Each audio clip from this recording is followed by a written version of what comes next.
Oh! Ang dami kong nababasang comments. Sinasabi nyo, Sir, bigyan nyo naman ng reaction si Colette Madelo. Kasi tapos na ako kay Fiang, kay Kai, tas si Colette naman daw. Okay, no problem. Humanap ako ng video dito sa TikTok. This is a video from Ilang Ilang. So shoutout sa'yo. Pahira muna ng video, gawa natin ng reaction si Colette Madelo. So ang kinanta niya dito ay Isa Pang Araw by Sarah G. Okay, let's go!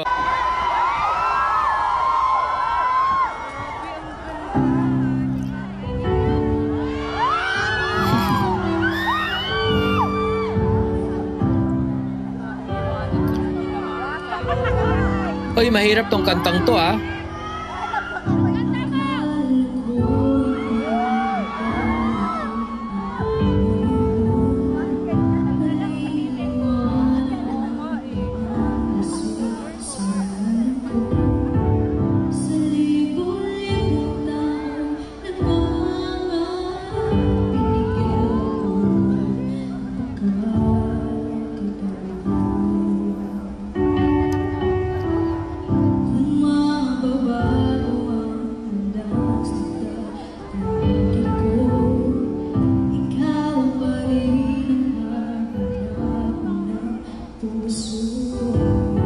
So far, so good.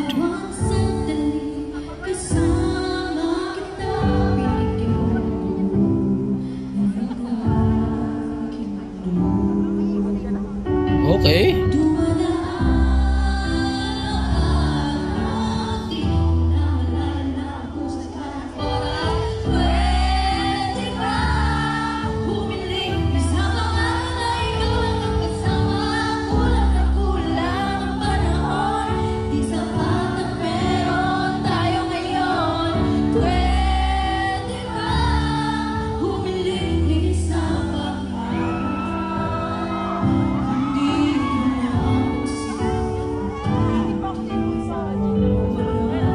May boses.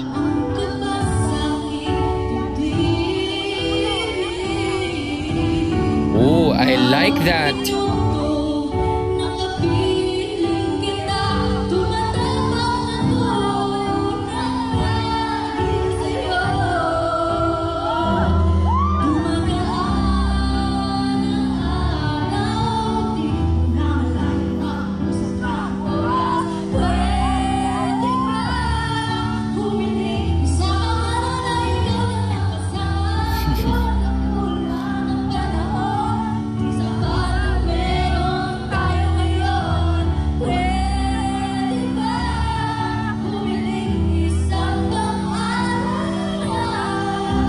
Oh, okay.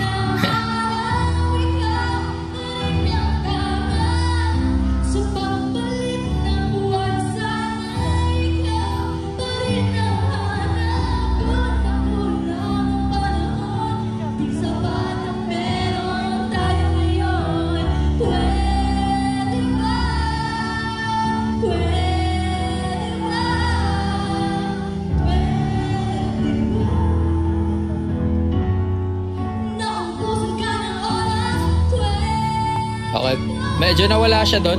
Key change yun eh. Oh.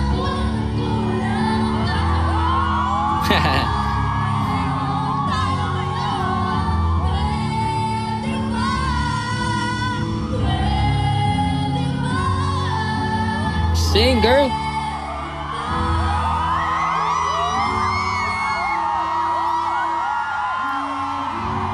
Woo.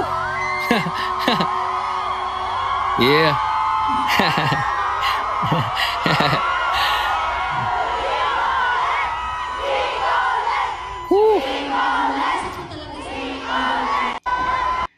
Okay. Kaya naman pala gusto nyong ipareact sa akin si Colette Madelo. Okay. To be very, very honest, among the three that I've reacted, kay Fiang, kay Colette, and Kai, medyo talagang malakas yung potential ni Colette in terms sa pagiging pop singer or pop artist. It's because she has what it takes. May boses, the quality, the confidence, and technical wise, kailangan pa ng refinement. And okay lang yan kasi 'di ba she did not come out as a singer, no? Lumabas siya sa show business as one of the housemates, and ngayon nakikita natin yung potential ni Colette, which I am very excited about. Okay, si Kai naman is si Kai iba yung nakikita kong direction ni Kai. Although she has a good quality ng boses, she's more like of that classy, glamorous, beauty queen potential.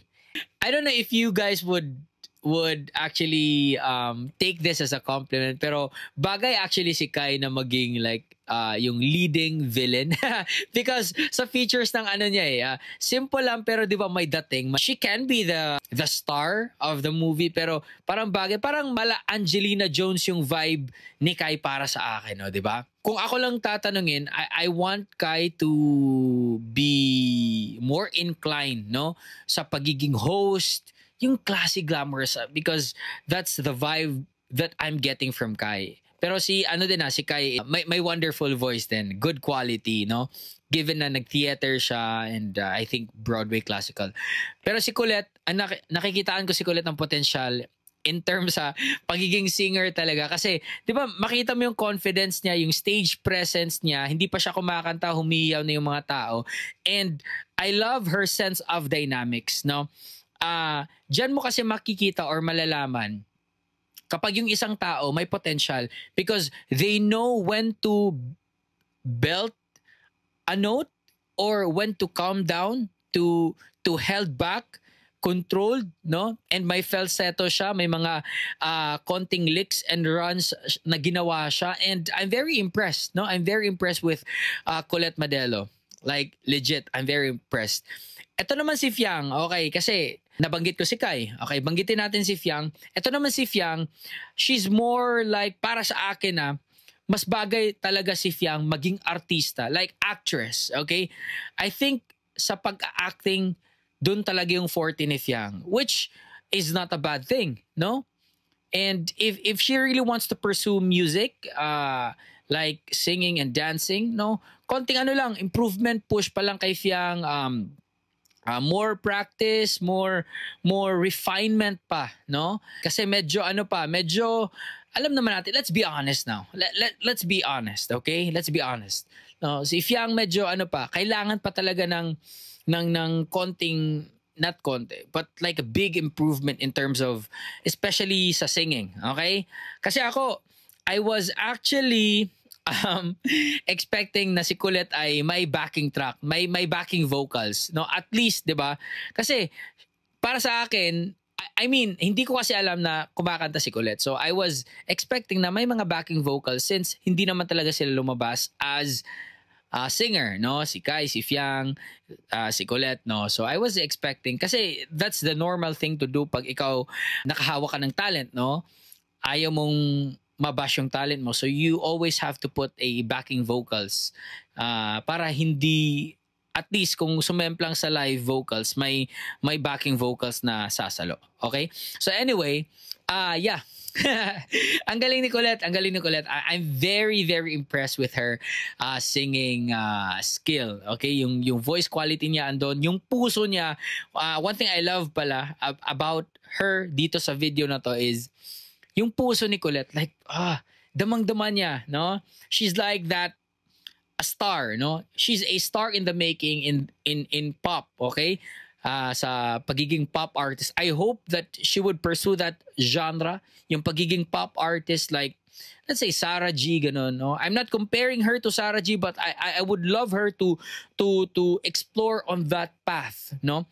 Kasi nakikita ko siya ng potential. And with this kind of support that she's getting right now, hindi malayong kayanin niya yung path na yun. Okay? I'm not saying na magiging ka-level niya si Sarah G because she has her own name, no? Pwede siyang gumawa ng sarili niyang pangalan. But what I'm saying is, she has what it takes, no? Basta, tuloy-tuloy lang, Colette. Good job. So, yun lang. So, yeah. Just comment it down below kung ano pa yung mga gusto nyong i-react ko. Okay? So, peace!